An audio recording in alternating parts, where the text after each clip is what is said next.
Assalamualaikum warahmatullahi wabarakatuh. Perkenalkan, nama saya Adina Khairunisa dari kelas FM21A Universitas Buana Perjuangan Karawang. Yang terhormat kepada Ibu Apoteker Lina Aliani Mardiana, MPharm. Sebelumnya di sini saya akan memaparkan jurnal karya ilmiah berita ilmu keperawatan dengan judul Peningkatan Kualitas Hidup pada Pasien Gagal Jantung, yang ditulis oleh Hemi Nursita Arum Pratiwi dan mahasiswa program Profesi Nurse Fakultas Ilmu Kesehatan Universitas Muhammadiyah Surakarta, Jawa Tengah, Indonesia. Yang kedua, Departemen Keperawatan Jiwa, Program Studi Ilmu Keperawatan Fakultas Ilmu Kesehatan Universitas Muhammadiyah, Jawa Tengah, Indonesia. Abstrak. Gagal jantung merupakan penyakit kardiovaskuler yang mengakibatkan tingginya angka mortalitas, morbiditas, dan berdampak secara finansial. Pengalaman pasien gagal jantung menunjukkan sikap yang beragam dalam melaksanakan perawatan mandiri. Pentingnya perawatan mandiri yang dilakukan oleh pasien merupakan faktor pendukung dalam proses pengobatan. Lingkungan sosial seperti keluarga dan masyarakat juga memiliki peran penting untuk meningkatkan motivasi bagi pasien, selain informasi yang didapatkan dari pelayanan kesehatan. Studi literatur ini bertujuan untuk menggambarkan perawatan diri yang dapat dilakukan pada pasien gagal jantung untuk meningkatkan kualitas hidup yang lebih baik. Kualitas hidup yang dipengaruhi oleh beberapa faktor antara lain umur, jenis kelamin, pendidikan, pekerjaan, derajat nilai, dan manajemen diri. Pendahuluan, gagal jantung merupakan penyakit penyumbang angka mortalitas dan morbiditas yang cukup tinggi. Data menurut WHO atau World Health Organization menunjukkan bahwa prevalensi gagal jantung pada tahun 2013 di Amerika Serikat kurang lebih sebanyak 550.000 kasus per tahun. Amerika Heart Association atau AHA menunjukkan data di Amerika Serikat sebanyak 375.000 orang per tahun meninggal dunia akibat penyakit gagal jantung. Data di Indonesia pada tahun 2018 diperoleh bahwa penyakit gagal jantung masuk ke 10 penyakit yang tidak menular di Indonesia, yang diperkirakan sebanyak 229,696 0,13% orang menderita gagal jantung. Pasien gagal jantung dalam melakukan aktivitas sehari-hari akan mengalami keterbatasan sehingga pasien menjadi rentan mengalami depresi, stres, cemas, dan sulit untuk mengendalikan emosinya sendiri. Kualitas hidup didefinisikan sebagai kapasitas untuk melakukan kegiatan sehari-hari sesuai dengan usia seseorang atau peran utamanya di masyarakat. WHO memerintahkan pengukuran kualitas hidup sebagai salah satu tolak ukur pengukuran dalam kesehatan dan keberhasilan terapi. Selain perubahan frekuensi dan derajat keparahan penyakit, kualitas hidup mengacu pada aspek kompleks kehidupan yang tidak bisa diungkapkan hanya dengan menggunakan indikator yang bisa diukur. Tetapi, kualitas hidup dapat menggambarkan evaluasi subjektif dari kehidupan pada umumnya. Metode penelitian. Metode penelitian ini merupakan penelitian naratif review. Database dalam penelitian ini terdiri dari Elsevier, PubMed, Session Direct Search Journal, and Google Scholar. Istilah utama atau kata kunci yang digunakan untuk pencarian literatur penelitian adalah kualitas hidup, pasien gagal jantung, dan perawatan diri. Jangka waktu dalam pencarian artikel penelitian yang diperoleh ini adalah dari tahun 2015 sampai 2020. Kriteria inklusi pada naratif review ini adalah artikel bahasa Indonesia dan bahasa Inggris dengan tanggal publikasi 5 tahun terakhir, mulai dari tahun 2015 sampai tahun 2020, artikel dalam bentuk full text, dan artikel dengan pasien terdiagnosis gagal jantung untuk meningkatkan kualitas hidup. Ini dia hasil analisis atau hasil data penelitian dari para ilmuwan ilmu keperawatan. Salah satunya adalah dari Casing et al. 2017, Self-Care and Health Relate Quality of Life in Chronic Heart Failure Longitudinal Analysis. Hasil penelitian ini menggunakan metode linear umum multivariabel antar subjek, estimasi 0,14, P0,005 dan tidak ada efek dalam subjek perawatan diri yang ditemukan untuk HRQOL yang lebih baik dari waktu ke waktu. Asosiasi antara perawatan diri dan HRQOL sepenuhnya dijelaskan oleh depresi. Perkiraan 1,77 P kurang 0,001, kecemasan perkiraan 4,49 P kurang dari 0,001 dan kepribadian tipe D perkiraan 13,3 P kurang dari 0,001 yang dikaitkan dengan HRQOL yang buruk. Tetapi hanya sebagian yang menjelaskan hubungan antara perawatan diri dan HRQOL emosional. Dan masih banyak hasil penelitian ilmuwan keperawatan lainnya.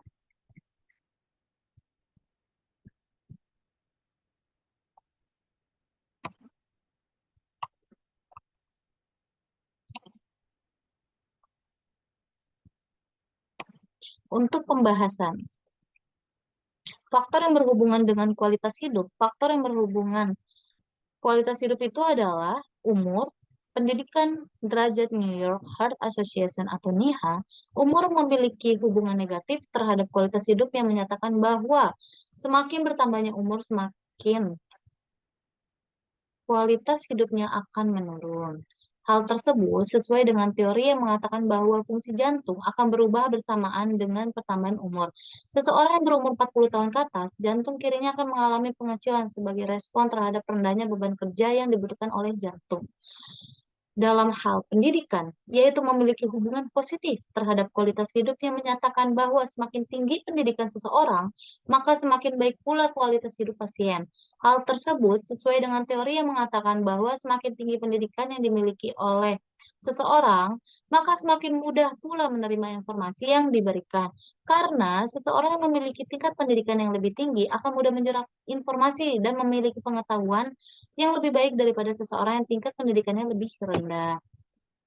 Pendidikan berpengaruh terhadap daya tangkap dan kemampuan seseorang dalam memahami pengetahuan yang diperoleh dalam penerimaan informasi. Dalam hal ini, informasi mengenai gagal jantung, di mana responden yang berpendidikan lebih tinggi akan semakin mudah untuk menerima informasi. Tingkat pendidikan juga berpengaruh terhadap upaya seseorang dalam memperoleh sarana kesehatan, mencari pengobatan untuk penyakit yang dideritanya dan mampu memilih serta memutuskan tindakan yang dijalani untuk mengatasi masalah kesehatannya. Derajat menurut NIHA memiliki perbedaan yang signifikan terhadap kualitas hidup pada pasien gagal jantung. Klasifikasi kelas fungsional jantung berdasarkan kelasnya, yaitu ada derajat NIHA ukuran 1, 2, 3, dan 4. Merupakan salah satu sistem untuk menilai status fungsional penderita gagal jantung. Derajat NIHA yaitu sebuah ukuran gejala yang ditimbulkan akibat gagal jantung berupa gejala fisik seperti adanya sesak napas, dipnea, cepat lelah, dan edema.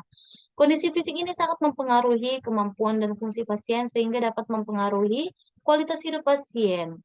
Faktor lainnya yang juga berhubungan dengan kualitas hidup adalah jenis kelamin dan pekerjaan. Jenis kelamin laki-laki memiliki hormon estrogen yang lebih sedikit dibandingkan dengan perempuan. Hormon estrogen dapat memberikan efek proteksi atau perlindungan di dalam aliran darah dari jantung seluruh tubuh atau sebaliknya. Sehingga ketika memasuki masa menopause, baik perempuan maupun laki-laki memiliki peluang yang sama mengalami gangguan kardiovaskuler. Seseorang yang memiliki pekerjaan berat yang dilakukan secara terus-menerus dan kurang beristirahat dapat meningkatkan beban kerja jantung dalam memompa darah ke seluruh tubuh untuk memenuhi kebutuhan tubuh dalam melakukan aktivitas sehari-hari. Self-care manajemen pada pasien gagal jantung. Berdasarkan penelitian yang telah dilakukan oleh Utomo et al. 2019, hasil uji statistik C-square tentang hubungan self-care manajemen dengan kualitas hidup, pasien gagal jantung diperoleh nilai P0,017 artinya P-fuel alpha 0,05. Sehingga dapat disimpulkan bahwa ada hubungan yang signifikan antara self-care manajemen dengan kualitas hidup pasien gagal jantung di RSUD Pesanggerahan Jakarta Selatan tahun 2019. Pasien gagal jantung akan mengalami penurunan kualitas hidup dikarenakan pada penderita gagal jantung muncul perasaan lelah pada otot tungkai dan mengirimkannya ke jantung dan otak. Pasien gagal jantung sering ditemukan kehilangan memori atau peristiwa perasaan desorientasi. Hal tersebut disebabkan oleh perubahan jumlah zat tertentu di dalam darah, seperti sodium yang dapat menyebabkan penurunan kerja impuls saraf. Hal tersebut bisa terjadi secara terus-menerus akan menyebabkan penurunan kualitas hidup. Teori tersebut sejalan dengan penelitian yang mengungkapkan bahwa program pemberian asuhan keperawatan pendidikan sportif yang dilakukan selama 12 minggu efektif dalam mengurangi kelelahan dan meningkatkan kualitas hidup pada pasien gagal jantung. Beberapa penelitian yang telah dilakukan oleh Jarsma et al. 2017 didapatkan bahwa terdapat beberapa faktor yang berhubungan dengan kemampuan pasien gagal jantung dalam perawatan secara mandiri. Faktor tersebut tidak hanya edukasi untuk meningkatkan pengetahuan. Ada faktor yang lain yang berpengaruh seperti pengalaman dan keterampilan, dukungan, motivasi, kebiasaan, keyakinan, dan nilai budaya, kemampuan fungsional dan kognitif, pengetahuan, kepercayaan, serta akses ke tempat perawatan. Menurut beberapa penelitian, self-care manajemen dapat dilihat dari 3 dimensi, yaitu pemeliharaan diri, pengolahan diri, dan kepercayaan diri. Dimensi pemeliharaan diri,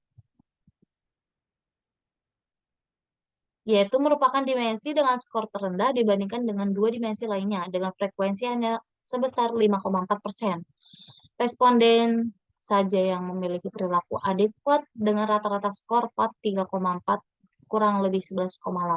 Pemeliharaan diri ini menilai kepatuhan pasien terhadap pengobatan dan gaya hidup sehat, seperti minum obat teratur, olahraga secara rutin, menurunkan konsumsi garam dalam diet. Nah, untuk yang kedua, dimensi pengolahan diri.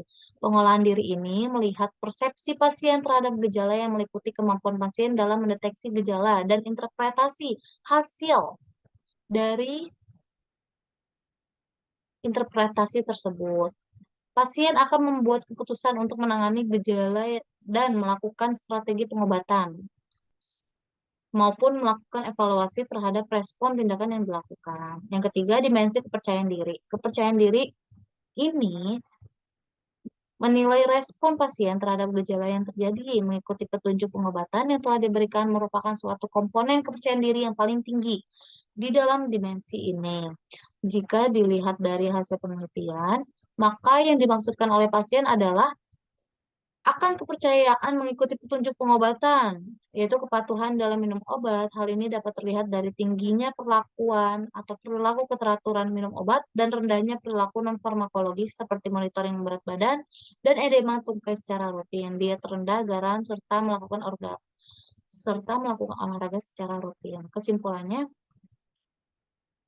Kesimpulannya adalah bahwa terdapat peningkatan kualitas hidup pada pasien gagal jantung yang melakukan perawatan diri secara mandiri. Kualitas hidup dapat dipengaruhi oleh beberapa faktor antara lain umur, jenis kelamin, pendidikan, pekerjaan, derajat NIHA, dan manajemen diri. Dalam upaya memperbaiki keberhasilan terapi yang diberikan pengendalian, faktor resiko sangat diperlukan, terutama pada faktor resiko yang dapat dimodifikasi seperti tingkat depresi, dukungan keluarga, dan manajemen perawatan diri. Pasien gagal jantung yang memiliki kualitas hidup yang rendah akan memperlambat proses pemulihan fungsional dan menurunkan kualitas hidupnya. Oleh karena itu, pasien gagal jantung diharapkan bisa memahami keterbatasan fisiknya dan menerima perubahan-perubahan yang dialami oleh kehidupan sekarang. Bisa menerima dengan keadaannya dan keluarganya selalu mensupport untuk selalu memperhatikan kebutuhan pasien dan memberikan dukungan kepada pasien gagal jantung. Jurnal ini